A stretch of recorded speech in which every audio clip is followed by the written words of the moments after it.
people around him, and he is going to continue to lean on a lot of those people. But at the end of the day, the American people voted overwhelmingly for President Donald J. Trump. They voted for his policies, his agenda, and for him to be the ultimate decision maker. And I think that everyone can rest assured in the American people's choice on that front, and that they've made the right one. You said John? earlier today that we're continuing to bring in new people every day. Could you tell us who has come in this week? We've made several personnel announcements. I'd refer you back to the press releases of nominations and personnel announcements that have gone out. I think there's been at least 3 that have gone out earlier this week. In the White House? I'd be happy to forward those to you if you're not receiving the White House press releases. John? The European Union's being very shrewd in its threats of retaliation against these tariffs, saying that they would slap tariffs on things like bed linens, which would include the swing states of Florida, Ohio, Pennsylvania, and Georgia, as manufacturers, chewing tobacco, which includes North Carolina, cranberries, the leading producer of which is Wisconsin, orange juice, again, Florida. Is the president concerned that he could hurt his political fortunes in some of these swing states if he goes ahead with these tariffs? Look, the president has been talking about this for a long time. It shouldn't come as a surprise to anybody. Other countries have created unfair trade policies for decades that have harmed our national and economic security. The president wants a strong economy and a strong national security. And a strong U.S. economy benefits all Americans, particularly by helping us maintain a strong military and defend U.S. national security interests. And he's going to continue every day to fight for making sure that we have strong both national and economic security. He was going to hit him where it hurts. Is he prepared to take the hit? The president is prepared to protect our country. That is the #1 priority he has as president, is to protect our economic and national security interests, and that's exactly what he's doing. Chris? Ask one just about Gary Cohn. He was a noted free trader or globalist. Will the president seek another globalist, another free trader? I'm not going to get ahead of the president's announcement on who will replace Gary. Follow up on Gary Cohn. The president has often touted the strength of the markets. There has been some volatility. Today, the U.S. markets opened down, so did the Asian markets. Is he concerned about the volatility in the markets in the wake of Gary Cohn's resignation announcement? The president's focused on long-term economic goals. The economy is still infinitely stronger today than it was when the president took office. We're going to continue to fight for strong economic policy, job growth, wage growth, and certainly an increased number of people that are working in this country. Again, specifically some of the actions that you're going to see through the announcement later this week. Isn't the message from the markets, though, that they're concerned about Gary Cohn's departure and what it might mean for the stability of this White House and the U.S. economy? I think if you look at the overall message of the markets, it's that we're doing much better under President Trump than we were doing before he took And the office. president called Gary Cohn a rare talent. Does that mean that he's open to having him come back in some other capacity, perhaps a cabinet level role? Certainly they maintain a strong relationship and are going to continue that relationship, and certainly Gary will continue to be an advocate for the president in a number. I'm not closing the door. Sarah, one more quickly. Can you I'm going to confirm- move around can you just because I want to make sure I get to as many of Can you your just confirm colleagues or as comment on possible. the ABC Stephen? News report that a number of staffers have had their... Chris, I'm going to bounce around, but I'm sure one of your colleagues will be happy to pick up where you've left off. I do have a question about something you said earlier in response to Jeff's question. You said that there's arbitration that's already been won by whom and when? And, By the president's personal attorneys, and for details on that, I would refer you to them. but you're aware of them, so what more can you share with us? I can share that that the arbitration was won in the president's favor, and I would refer you to the president's outside counsel on any details beyond that. Follow up. Second question. Tomorrow the president will be meeting with video game executives. What does he hope to accomplish, and why is he bringing them in?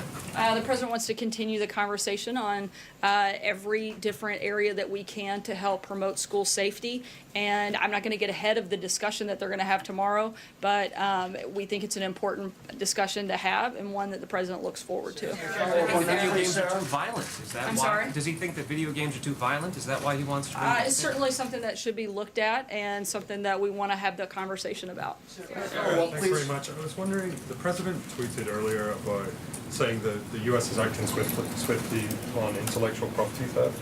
Should we understand that to mean that the 301 report is imminent?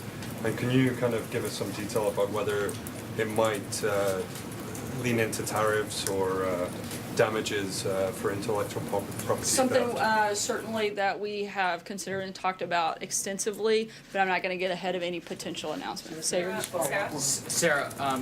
given the president's criticism of the attorney general in the past, referring matters to the IG, does he then concur with several of the GOP congressmen who are calling for a second special counsel to look into FISA abuse in the Department of Justice? The president's made clear that he has significant concerns about the current FISA process. Nothing makes the problem of FISA more clear than both the Democrat and the Republican memos that outlined that. The FBI used political campaign material to get a warrant to spy on American citizens. They failed to disclose to the judge that the dossier was funded by the Clinton campaign and the DNC, even as it was being used to spy on people associated with the Trump campaign. Obviously, those details alone show that the process needs to be looked at closely and reformed to make sure that we're doing everything we can to protect the privacy of Americans. Hallie? Separate topic. I want to ask you about the VA, but I do want to follow up on something you have said twice now this week, which is when asked about that payment to the president, you've said that not that I'm aware of. Have you asked the president this question? I'm sorry, can you be more specific? Sure, sure. To both Jeff as well as Monday to the Wall Street Journal reporter, you were asked about whether the president knew about this payment his longtime lawyer made to facilitated rather Stormy Daniels. You said then and again today, not that you're aware of. Have you asked the president this question? Yeah, I've had conversations with the president about this, and as I outlined earlier, that this case had already been won in arbitration, and that there was no knowledge of any payments from the president, and he's denied all of these allegations. Sarah, but I just want to, is there a reason why you're not answering the actual substance of the question on the payment itself? Because it's come up a few times now. Can you explain I that? believe I've addressed this question pretty extensively, and ongoing litigation, I'm not going to comment any further than I already have. I would ask about the VA I want to, which is the new IG report coming out. This is an issue that the president has been passionate about, veterans care. It finds that Secretary Shulkin was a part of failed leadership at the VA. So why is he still a part of this administration? Look, Secretary Shulkin has done a great job, as I outlined on Tuesday, a number of the things that have been approved upon at the VA under his leadership. We're proud of the work that we've done, and we're going to continue to do everything we can to protect the veterans and help veterans in this country. It's something that the president talked about extensively on the campaign and has directed Director Shulkin to take a aggressive approach, and he's done that since becoming secretary.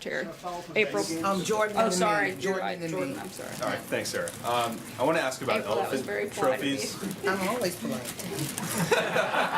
Just to be clear, I didn't suggest otherwise, because I'm sure there will be some sort of terrible comment about how I was abusive to the press otherwise. Go ahead, Jordan. Me in particular, but go ahead. All right, thanks, Sarah. I wanted to ask you about elephant trophies. The U.S. Fish and Wildlife Service put out new guidance saying it would evaluate all permit requests on a case-by-case basis.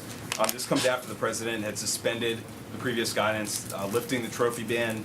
The president called that practice of collecting trophies a horror show. So I'm wondering, what does the president think of this latest policy of relaxing the ban, and did he sign off on it? Look, the President Trump's position on trophy hunting remains the same. The Fish and Wildlife's announcement is a response to a court decision impacting how trophy import applications are reviewed. Anything further, I'd refer you to the Fish and Wildlife Service. Does the president want them to further curtail that, given his thoughts about... The president's been clear what his position is, and that has not changed. April, I'm sorry, I was a little scattered today on You're the all right. order. Go ahead.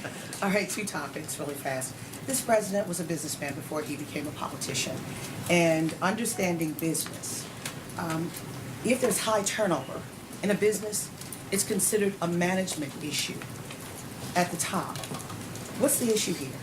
I don't believe there is one. I think that's why the first year of the administration has been so successful. As many people have outlined, we've actually accomplished a great deal of what the president campaigned on and set out to do, and we've only been here just over a year. So we certainly feel like there isn't an issue, but actually a great deal of success and a great story to tell about the president's first year. Confidence in this administration with top people. I mean, you've had a lot of people, about 10 to 13 people in top tier positions leave.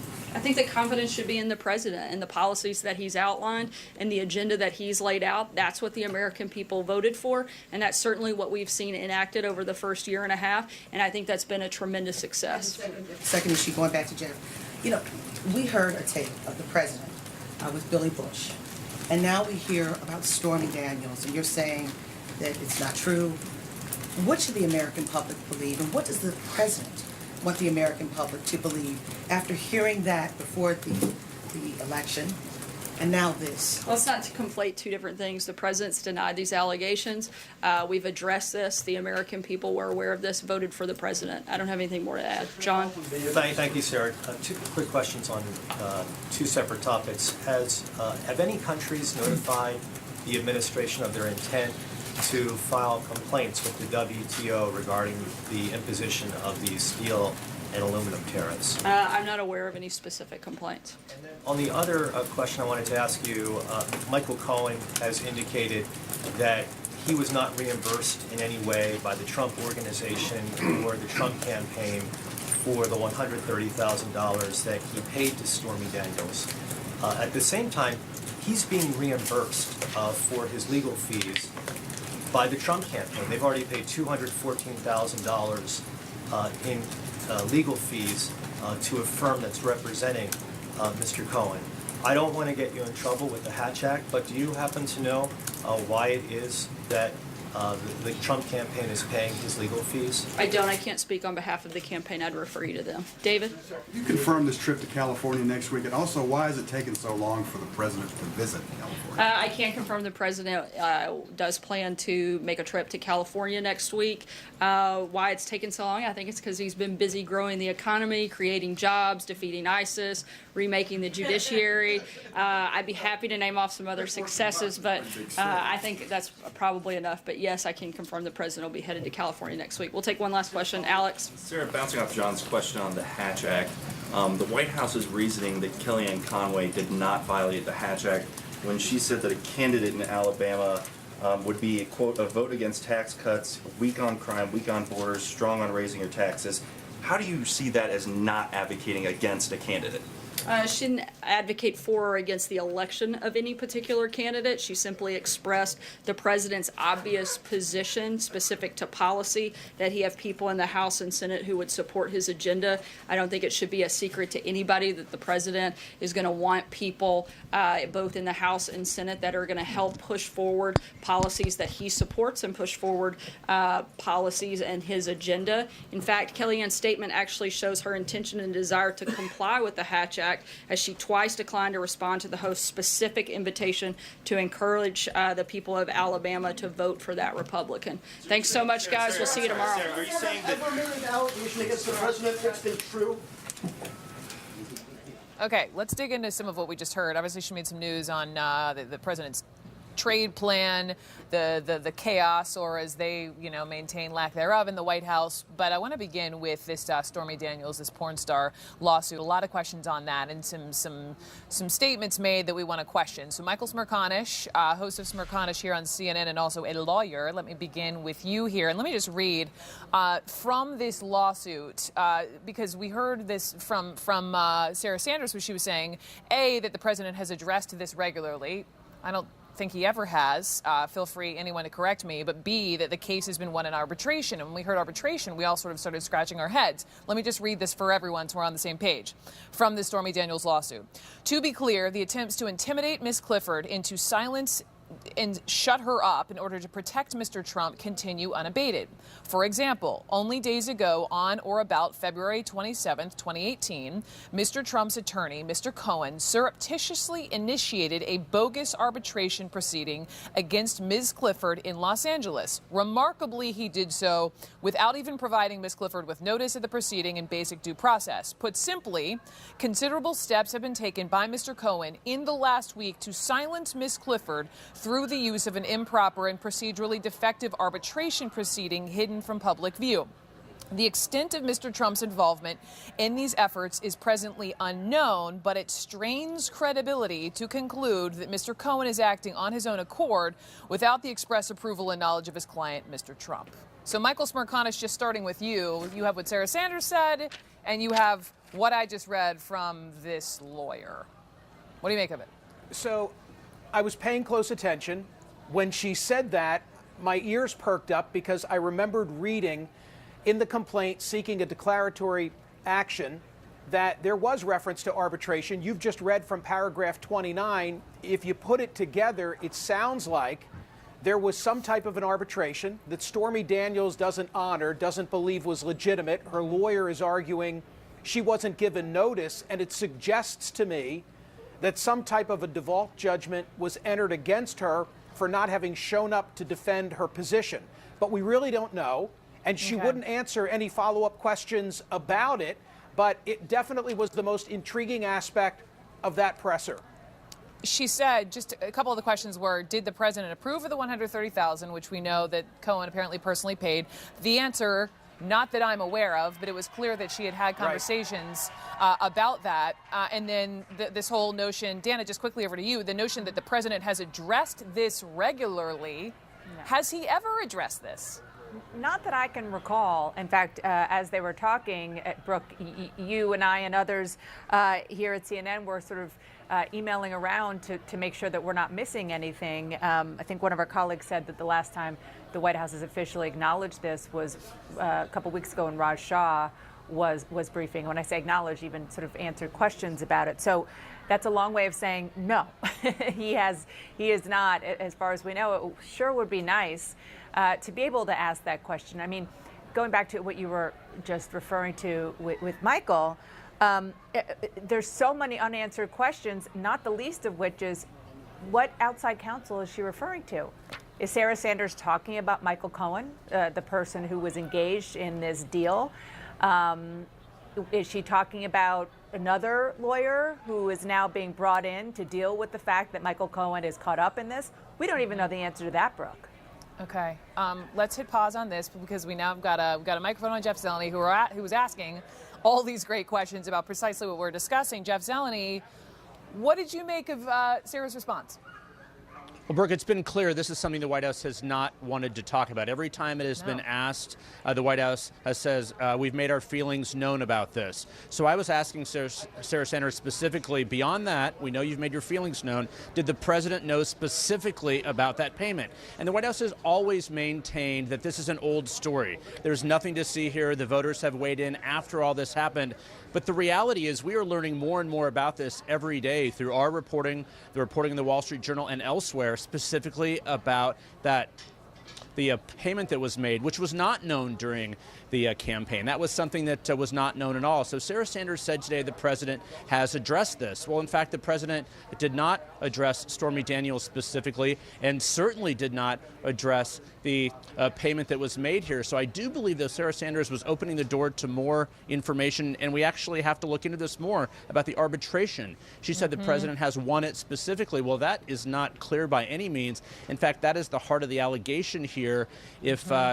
If the president's lawyers were essentially trying to look like they won this. So I do not believe that they have resolved all of this. And a colleague of mine here, Hallie Jackson of NBC News, asked if Sarah Sanders had asked the president directly about this, because it's easy for a press secretary to say, I'm not aware. She said that she had asked him directly about this, exactly. So now, of course, this is one of those things that the president ultimately will be asked himself at some point about this. Did he know about this? But before we get to that point, I do think, so many questions still need to be asked and answered about that payment specifically. Did the president authorize it? Michael Cohen is, we've been talking about, a longtime advisor. Hard to imagine that he did not ask his client about this at some point along the way.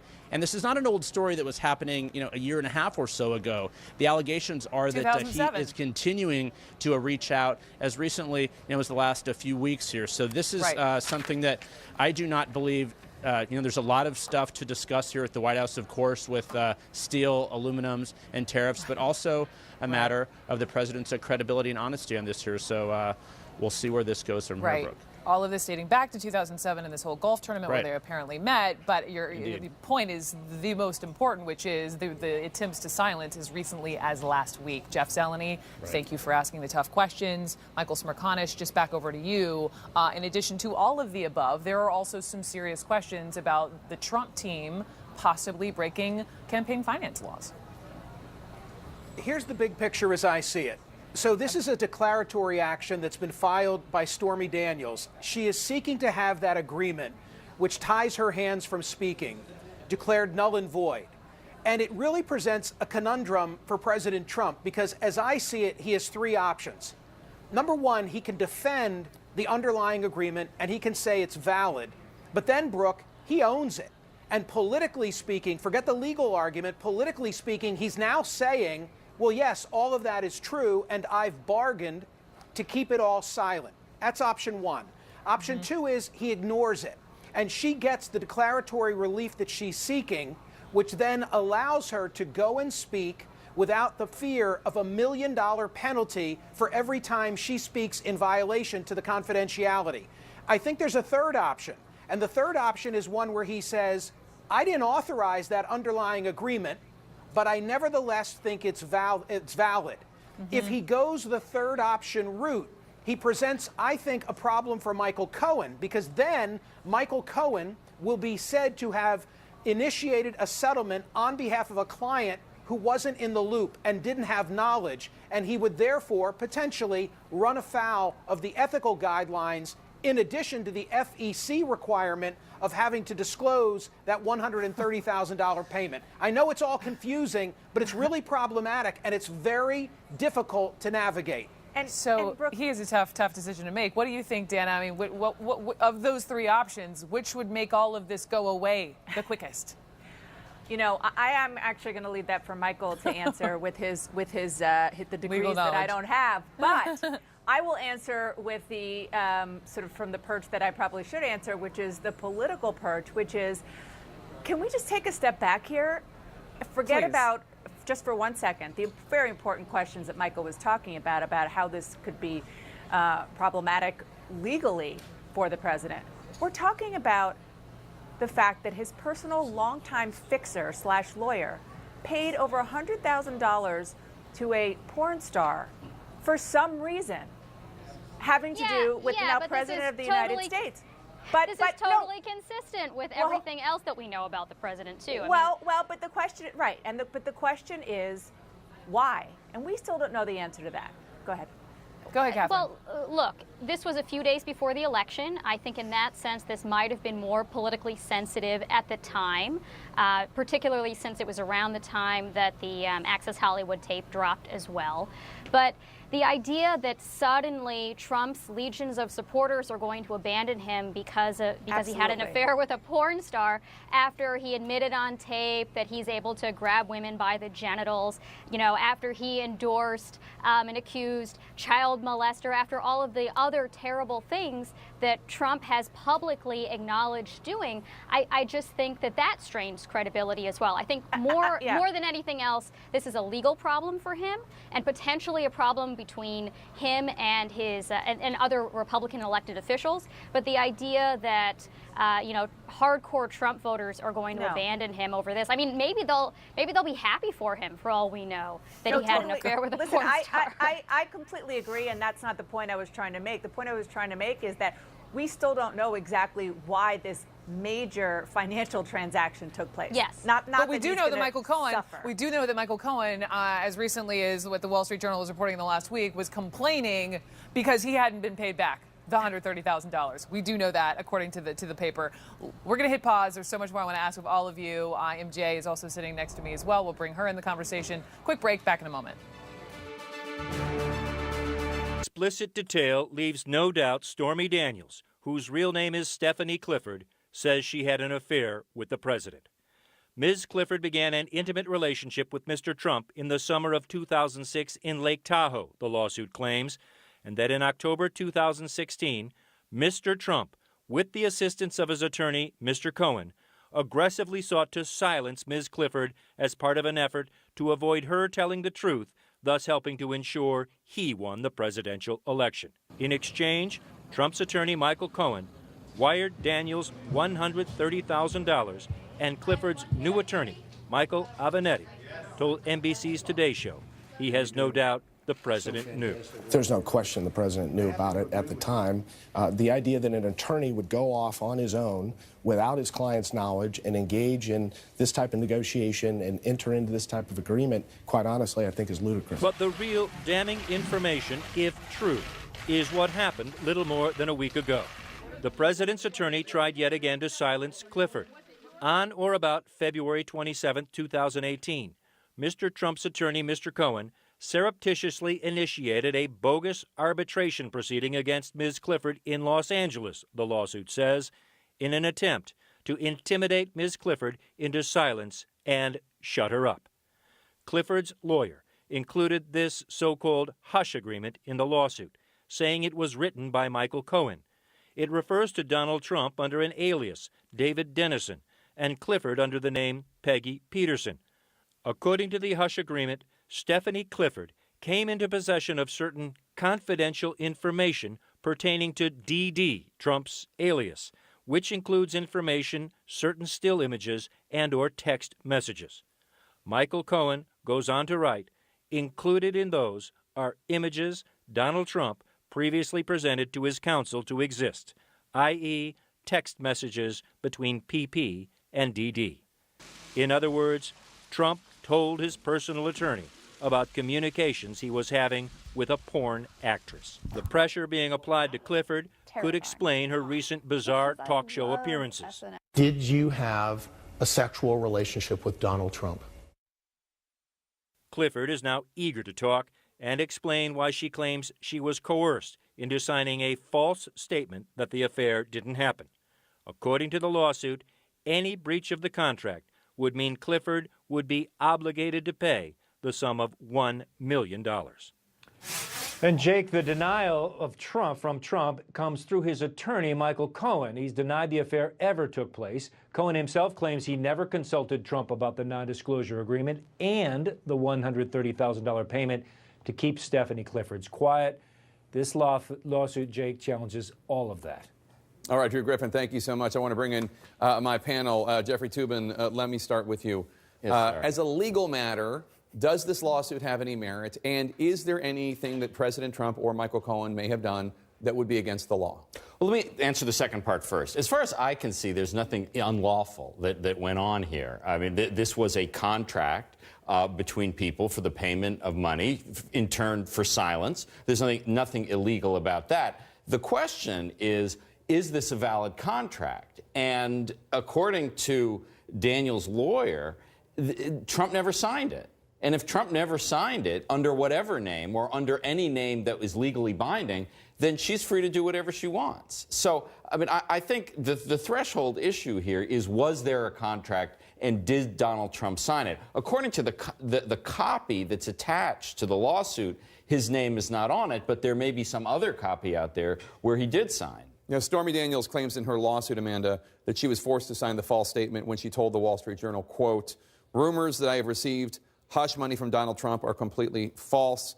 Then page 5 of the lawsuit details another act of intimidation, according to her, from just last Tuesday, February 27th. The fact that this may still be going on up until February of 2018 certainly seems to change this whole idea like this happened in the distant past. Yeah, if there's ongoing acts of intimidation, certainly that is worthy of an investigation. But the one thing that we do know that is not in question is that we have two firm instances of Trump's allies using the legal process to buy the silence of women in order to suppress information from voters before the election. And these are questions that get to the president's character and certainly were, big factors in this election given the Access Hollywood tapes. I mean, we're talking about Donald Trump covering up affairs he had, with an adult film actress, a former Playboy model. During the election, this was an active thing, and voters should have had access to that information because it does get to the president's character, not only in terms of him not being faithful to his wife, potentially damaging his children in the process, but these are things that open up a president to blackmail, extortion, corruption. The fact that voters didn't have access to this information is very, very worrisome. Simone, the White House repeated today that since the case that the case has already been addressed, they didn't need to talk about it. The president's already talked about it. Since the Wall Street Journal dropped Wall Street Journal story breaking the story of Stormy Daniels dropped back in January of this year, we can only recall one other time that the White House talked about it at all. And take a listen. There's no question the president knew about it at the time. We haven't disclosed all the facts and evidence that we're aware of in connection with this as it relates to the filing of the complaint, and there's many other additional facts and evidence that we have, and we think that's going to come to light. No, that's not the soundbite I wanted. I wanted the soundbite number 3. It's Raj Shah the White House deputy press secretary answering questions. Anyway, we're having some issue with that. But I guess one of the problems is, okay, here it is. Is the president aware that his lawyer paid that kind of money to a porn star to buy her silence? Does he approve of that? I haven't asked him about it, but that matter has been asked and answered in the past. Not since he acknowledged this. Yeah. He acknowledged this last week. This is the first time we've had a chance to ask about it. So can you go back and we find out if the president approves of the fact? Yeah, I haven't asked him about that. Will you ask him about that? I haven't asked him about it. But will you ask him about it, Rob? I'll get back to you. So, I mean, there's just this whole spray of lies about this. First of all, you heard Sarah Sanders today act as though the American people knew about this incident back in 2016 before President Trump got elected. No, they didn't. The story broke in January. We certainly didn't know. And then second of all, they keep saying, oh, we've addressed this, we've addressed this. They haven't addressed this. They haven't addressed anything. And, you know, I think it's a sad tactic for the White House press secretary's office and their shop to use the fact that they have not directly asked the president about it to absolve themselves from answering questions. That is a tactic, and I think the American people should know that it is their duty to go and get these answers. That is why they are to stand in front of the podium. At this point, they're trying to avoid, I think the press office is trying to avoid actual lies by saying we haven't asked the president about it. I have not asked. Will you ask? I'll get back to you. Again, they are trying to avoid themselves being caught up in this web of lies that President Trump and, you know, his personal lawyer, Michael Cohen, have helped weave together. So I think that's what's happening here. But we don't have the answers, Jay. We want the answers. I don't know who has the answers, but I'd like to find them. Does this matter, Amanda? Does it matter that President Trump may have spent $130,000 as his lawyer, or his lawyer may have done that to buy the silence of a woman with whom he had an extramarital affair? It should matter. I've heard some Republicans and conservative talkers say this stuff happens. Bill Clinton did it. Voters don't care. I care. I'll be the fussy conservative that actually believes in family values still. You know, Donald Trump went through a very messy divorce with his first wife, Ivana. I can't imagine that didn't do some damage to his children. I mean, it was messy. It was out in the tabloids. Everybody can go look it up. And when I see this now, I think of Barron. He's old enough to read. And so, like, let's get out of the political world. Let's get out of the legal world. Does a man of character do something like this? And can you trust him with the power of the presidency, knowing that he would potentially wreck his family and hide it in court and pay off these women? No. Everyone stick around. We have a lot more to talk about. It's not just how many people are leaving the White House these days. It's also why they're leaving the White House. That's next. Stay with. Following some rather colorful commentary to The New Yorker. Scaramucci's departure was followed soon after by Steve Bannon, the nationalist id of the president's campaign. Shortly thereafter, Sebastian Gorka, also ignominiously fired, said in his resignation letter obtained by the Federalist that, quote, forces that do not support the MAGA promise are for now ascendant within the White House. Kelly also showed the door to Omarosa Manigault Newman, who soon showed up on Celebrity Big Brother. And don't forget those pesky ethics questions that have also dodged some members of the administration. Health and Human Services Secretary Tom Price resigning after his use of private jets for government travel emerged. CDC Director Brenda Fitzgerald quitting after it was revealed she bought tobacco stock. Then, of course, there are the numerous allegations of racist, homophobic, or otherwise inappropriate comments made by those nominated or serving in their Trump administration roles, many of which were brought to light by CNN's K-File team, also leading to a slew of departure. This list of departures, which, by the way, is not even close to comprehensive, we still don't know who might be next voted off the island. H.R. McMaster, perhaps, Secretary of State Rex Tillerson, who reportedly called the president a moron, Attorney General Jeff Sessions, who basically dared the president to fire him last week about the Russia probe, Deputy Attorney General Rod Rosenstein, also in hot water over the Russia probe, as is FBI Director Christopher Wray, presidential son-in-law Jared Kushner, who's been under scrutiny for security and ethical concerns, and, of course, the chief of staff, the one allegedly bringing order to the White House, John Kelly. So, in context, as you pour out a cold one for your homie, Gary Cohn, your Comey, who almost left once before, by the way, after President Trump claimed there were very fine people marching alongside the Klansmen and Nazis in Charlottesville. While you pour out your cold one for Gary Cohn, keep in mind that what matters just as much as who is leaving is why they're leaving. We'll be right back. If he did, and potentially if there was some corrupt intent to shape that testimony, it could be obstruction of justice. Caitlin, you're our White House reporter. I'll read another line or two from the article. In one episode, the president told an aide that the White House counsel, Don McGahn, should issue a statement denying a New York Times article in January The article said that Mr. McGahn told investigators that the president once asked him to fire the special counsel, Robert Mueller, and Mr. McGahn never released a statement, later had to remind the president that he had indeed asked Mr. McGahn to see if that Mr. Mueller was dismissed. The sources tell the New York Times. So he's asking him to issue a statement denying something that actually happened. And I want to read the other episode that the New York Times is referring to here. It says, according to the New York Times, that the president asked his former chief of staff, Reince Priebus, how his interview with the special counsel's investigators went and whether they had been, quote, nice. And they're attributing it to two people familiar. And it just goes to show the president is very interested, even though they've been very dismissive and they believe that this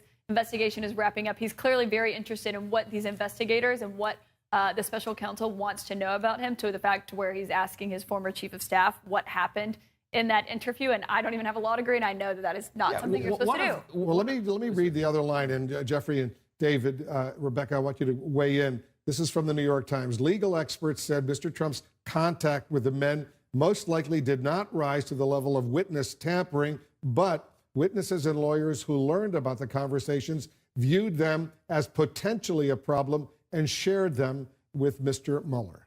Exactly. I mean, this is the kind of thing that you're never supposed to do in the course of a criminal investigation. You're never supposed to sort of ask witnesses about their testimony, help them prepare for their testimony. This is supposed to be left to the lawyers. It's not illegal if that's all you're doing, but it leads to embarrassment, like stories like this. And at a time when the president is already facing questions about and an investigation into a potential obstruction of justice by firing Comey, this is another piece of that potentially. Is he trying to obstruct or impact this ongoing investigation?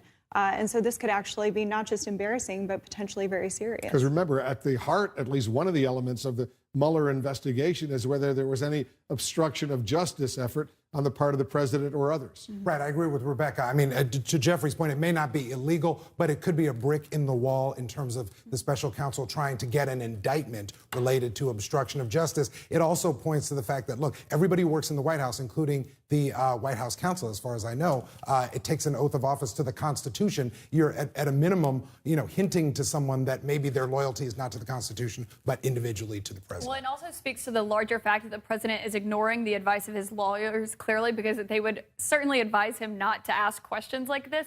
And it also goes to as far as to him sitting down with the special counsel's investigators himself. We know that they've expressed some interest in that. There's been conversations about that. And though the president initially said he would certainly look forward to sitting down with him, his lawyers later backtracked and said a decision had not been made on that. But it certainly shows how the president thinks that he's steering this ship himself and not his lawyers. You were going to say? Well, I just think, as a prosecutor, one of the things you always ask a witness is, did you discuss your testimony with anyone?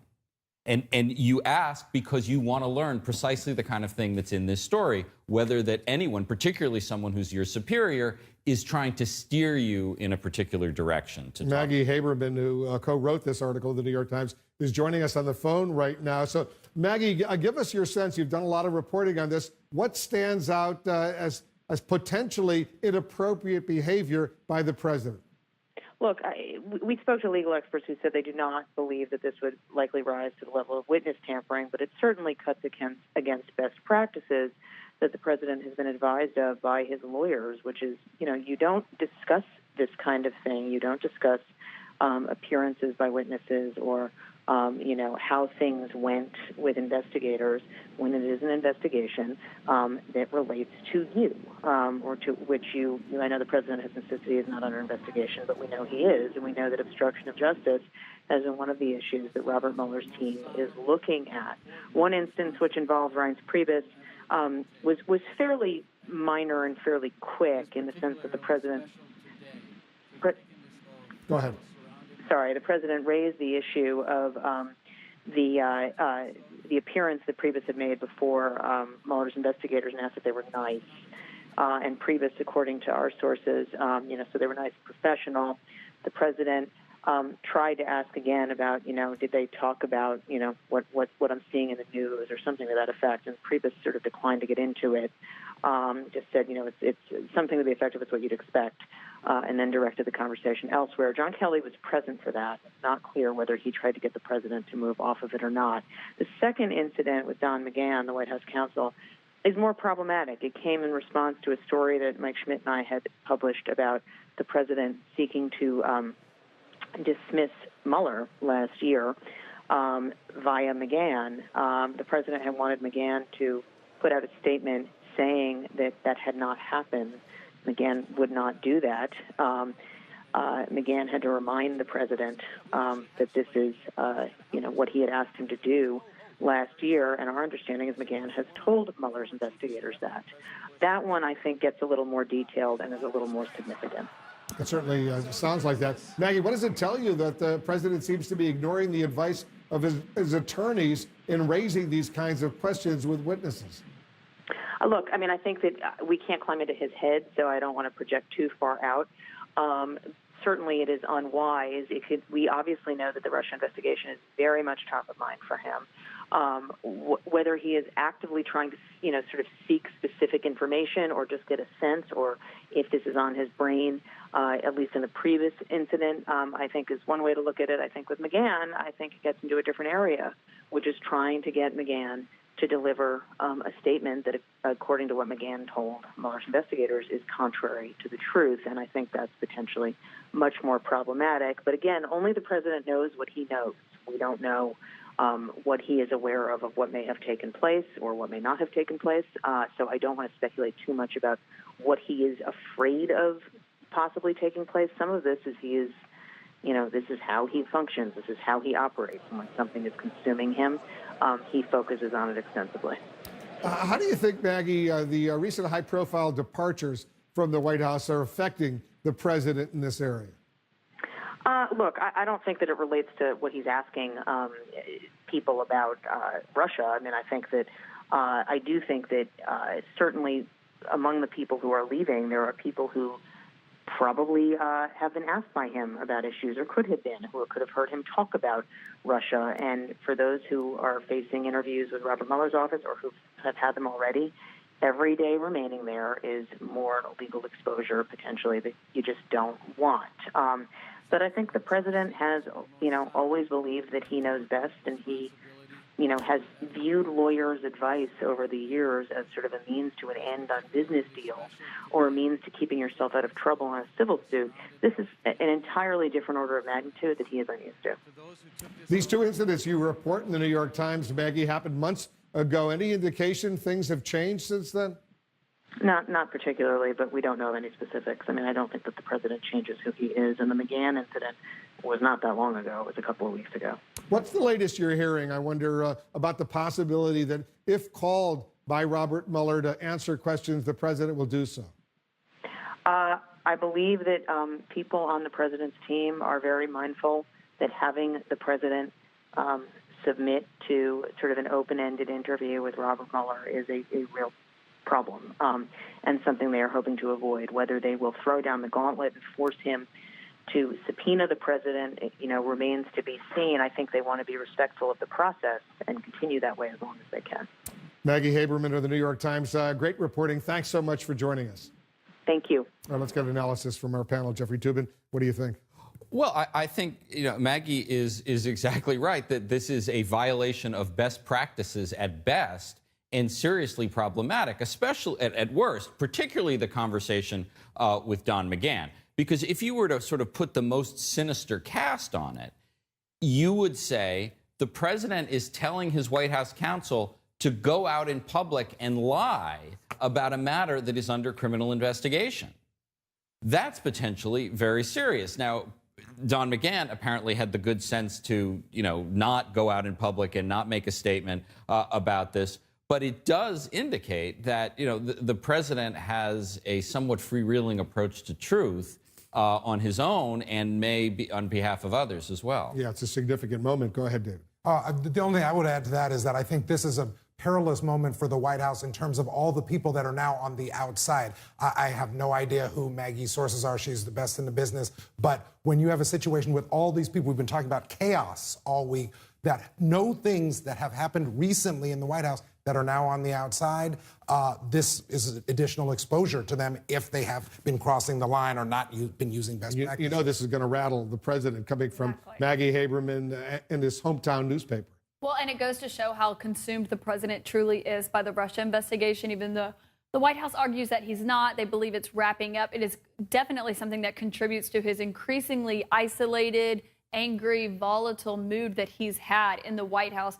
We've continued to see him go after the Attorney General, Jeff Sessions. Just last week was complaining after Jeff Sessions went to dinner with the Deputy Attorney General, Rod Rosenstein, who the president famously dislikes.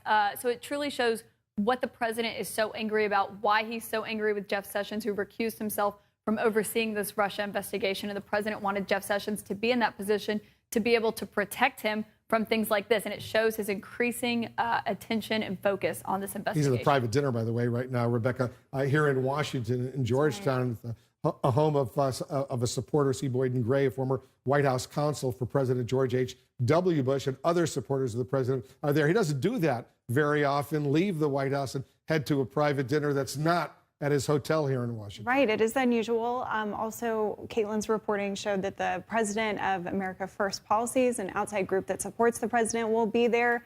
So you can expect a very robust political conversation to go on this evening. But with this cloud hanging over the president's head, all of the staff-related chaos we've seen, the Stormy Daniels issues, and of course the Russia investigation, the president, you would imagine, would be a little bit distracted by those things happening. Lots going on, and we're going to continue to follow it here on CNN. Important programming note to our viewers. The attorney for Stormy Daniels will be a guest on Anderson Cooper 360 later tonight, 8 p.m. Eastern, an hour from now. That's it for me. Thanks very much for watching.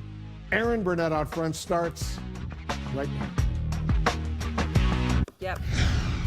Out front next, breaking news, the White House trying to contain the fallout from Stormy Daniels' bombshell tonight, claims Trump's attorney further threatened Daniels. What did the president know and when about the money?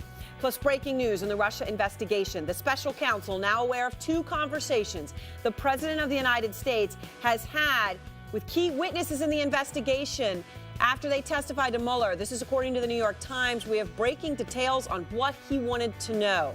And the mysterious poisoning of a Russian spy and his daughter, police confirming it was a nerve agent. Is Russia sending a message to the United States? Let's go out front. And good evening, I'm Aaron Burnett. Out front tonight, the breaking news. Someone is not telling the truth. And it's either the President of the United States, Donald Trump, or porn star Stormy Daniels. Team Trump facing a barrage of questions after Stormy Daniels sued the president, claiming that a $130,000 settlement, which was paid to her for her to keep quiet about her alleged sexual relationship with Trump, was no longer valid because Trump actually never signed the agreement. Just moments ago, Daniels' attorney telling CNN that the president's personal attorney, Michael Cohen, has, quote, further threatened Daniels to keep silent with a restraining order.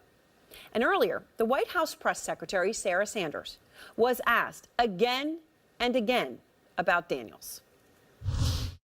Did the president approve of the payment that was made in October of 2016 by his longtime lawyer and advisor, Michael Cohen? Look, the president has addressed these directly and made very well clear that none of these allegations are true. This case has already been won in arbitration, and anything beyond that, I would refer you to the president's outside counsel. You said that there's arbitration that's already been won? By whom and when? By the president's personal attorneys, and for details on that, I would refer you to them. But you're aware of them, so what more can you share with us? I can share that that the arbitration was won in the president's favor, and I would refer you to the president's outside counsel on any details beyond that. Daniels' attorney mocking Sanders' claim that the president won the arbitration as a lie, telling a columnist for the New York Times, quote, yeah, and he also won the popular vote. So when Sarah Sanders said Trump won the arbitration, I guess this is the confusing thing. If you're admitting there was arbitration, then what else are you admitting? Are you also admitting that Donald Trump knew that the hush money paid to Daniels was paid to ensure her silence? When pressed further, Sanders stonewalled. Did he know about that payment Jeff. at the time, though? I've addressed this as far as I can go. But that payment, did he know about the payment at the time? Not that I'm aware of. There was no knowledge of any payments from the president, and he's denied all of these allegations. I believe I've addressed this question pretty extensively. First of all, she's saying not that I'm aware of. She's given herself some distance from it. And as for this point she made about this has all been answered in the past, here's the thing about this. If you want to find out what Team Trump has said about Daniels, you got to go way far back into ancient dinosaur history in this Trump administration. In fact, you have to go back to November 4th, 2016, 4 days before the election. At the time, Hope Hicks, then the campaign spokeswoman, denied a relationship between Daniels and Trump. But that's it. That's as far as Team Trump has ever gone to address this alleged relationship. And obviously, they have never fully addressed the non-disclosure agreement or, and this could be the most crucial part when it comes to breaking the law on elections, $130,000 in alleged hush money. Today, Sanders repeatedly directed all further questions about the scandal involving Stormy Daniels to the outside counsel. Anything beyond that, I would refer you to the president's outside counsel. Anything beyond that, I would refer you to outside counsel. I would refer you to the president's outside counsel. And I would refer you to the president's outside counsel on any details beyond that. I can't speak on behalf of the campaign. I'd refer you to them. Here's the thing. If the president of the United States, Donald J. Trump, tried to influence the election by paying hush money to a porn star so she would be quiet and not throw another horrible allegation about women on him 4 days before the election, that is as important as it gets, and the American people deserve answers. It's time for the White House to stop trying to punt it to some outside counsel.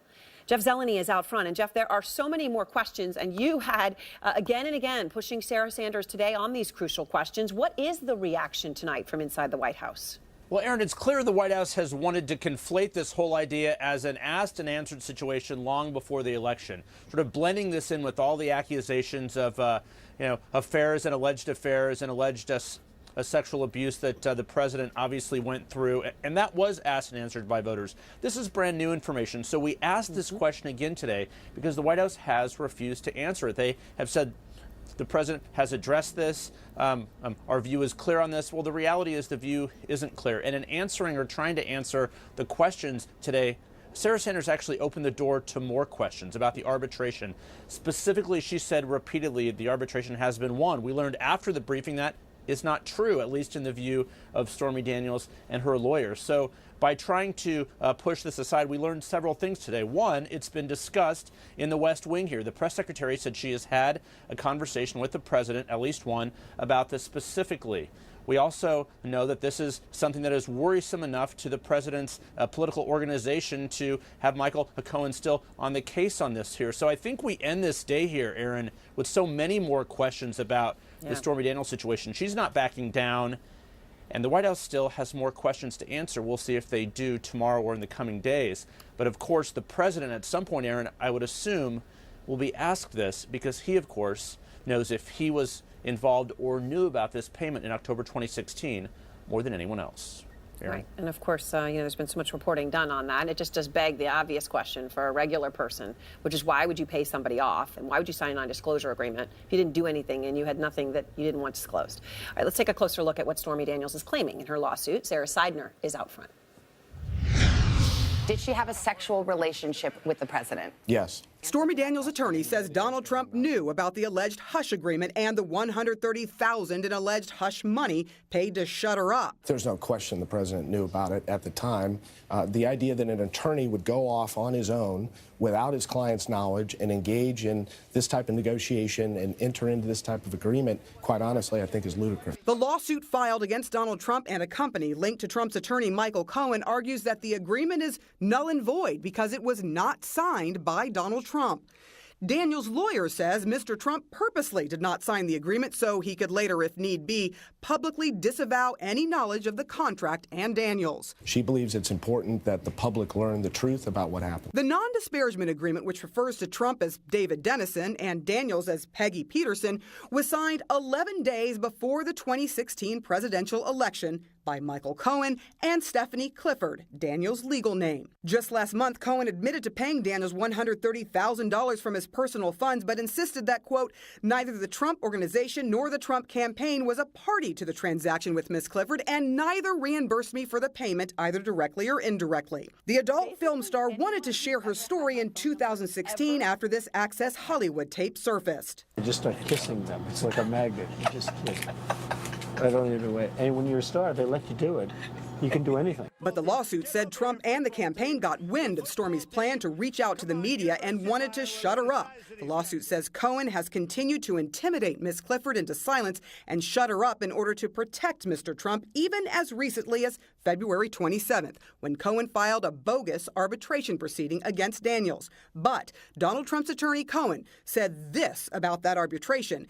The designated judge from the arbitration tribunal found that Ms. Clifford had violated the agreement and enjoined her from, among other things, filing this lawsuit.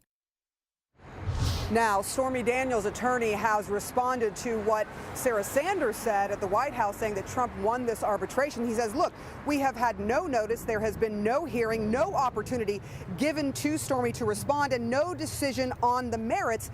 And it is completely bogus. I do want to mention this to you, Aaron. We looked through this non-disclosure agreement, and basically inside of it, it says that if the agreement is violated, that for each violation, she could have to pay up to $1 million in penalties, plus pay back the $130,000.